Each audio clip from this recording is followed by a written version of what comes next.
పర్యాటక శాఖ మంత్రులు.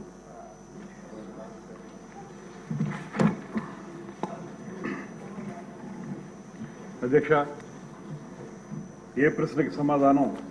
విశాఖపట్నం ఎండాడ గ్రామంలో సర్వే నంబర్ 19లో ఉన్నటువంటి ఋషికొండ పైన ఉన్నటువంటి 61 ఎకరాల విస్తీర్ణంలో 9 ఎకరాల 88 సెంట్లలో ఈ భవనాన్ని నిర్మించడం జరిగింది. అది 7 బ్లాకులు కలిగినటువంటి ఒక రిసార్ట్ని ఏపీటీడీసీ వారు నిర్మించడం జరిగింది. అదేవిధంగా భవనాల నిర్మిత విస్తీర్ణం వచ్చేటప్పటికి మొత్తం 5 బ్లాకులు. అందులో విజయనగరం బ్లాక్ ఒకటి, అది 3 బ్లాకులు ఉన్నాయి మళ్ళీ అందులో ఏబిసి అని. అదేవిధంగా రెండోది కళింగ బ్లాక్, మూడోది గజపతి బ్లాక్, నాలుగోది వేంగి బ్లాక్.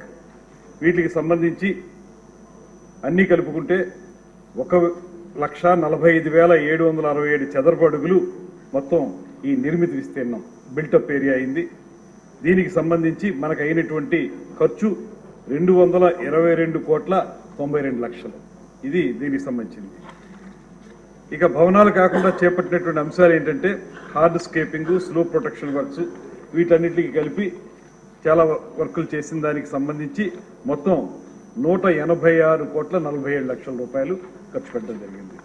ఇలా మొత్తంగా చూసుకుంటే భవనాలు నిర్మించిన దానికి ఇతర వర్కులకి కలిపి మనకి 409,39,00,000 రూపాయలు వ్యయం అయింది. అది 9 ఎకరాల 88 సెంట్లలో ఈ నిర్మాణం జరిగింది. దీనికి సంబంధించి ఒక్కొక్క ఎస్ఎఫ్టీకి వచ్చి మొత్తం అన్ని కలుపుకుంటే 23,261 రూపాయలు ప్రతి చదరపు అడుక్కి అయినటువంటి ఖర్చు. దీన్ని ఈ రకంగా చేసినటువంటి ఖర్చుగా చూపించడం జరిగింది. ఇంకా బి ప్రశ్న వచ్చేటప్పటికి ఇతర అంశాల కోసం చేసినవి రమారమి 71,91,00,000 చేయడం జరిగింది. ఇది మొత్తంగా ఎండాడలో ఋషికొండ మీద నిర్మించినటువంటి ఆ భవంతి తాలూకు నిర్మాణ వ్యయం, అదేవిధంగా ఎన్ని ఎకరాల్లో ఎంత మేరకు నిర్మిత విస్తీర్ణం చేసామనే దానికి సమాధానం. రాజుగారు.